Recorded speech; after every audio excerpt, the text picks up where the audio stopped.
Igor has been a Radobot leader since the full-scale war began. He launched Radobot classes in Ivano-Frankivsk and held robotic summer camps for internally displaced children. My name is Igor. I'm 25, I'm married, and I have two cats. My beloved daughter was born on the 92nd day of the war. I'm from Donetsk. I fled from the city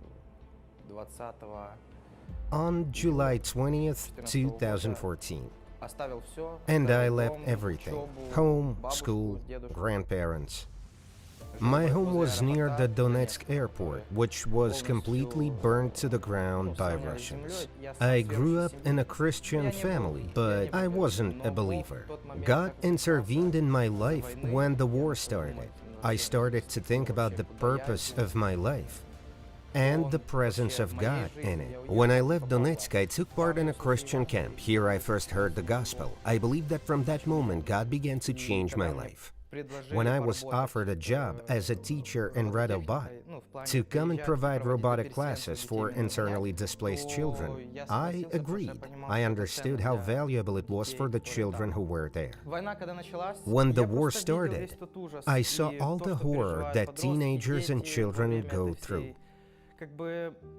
It's not as visible as you might think.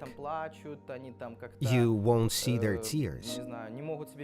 They don't show their real emotions because they keep them inside. But when you start listening to their stories, your heart bleeds.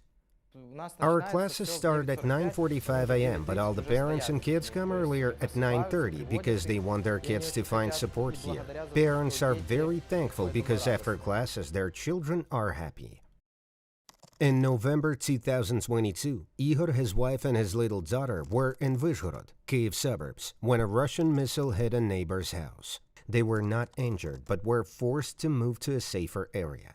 Radobot leaders are still working under the constant threat of being killed by Russian missiles. They understand that there's nothing more valuable than the children's hearts. Support them in their great mission of saving future generations in Ukraine.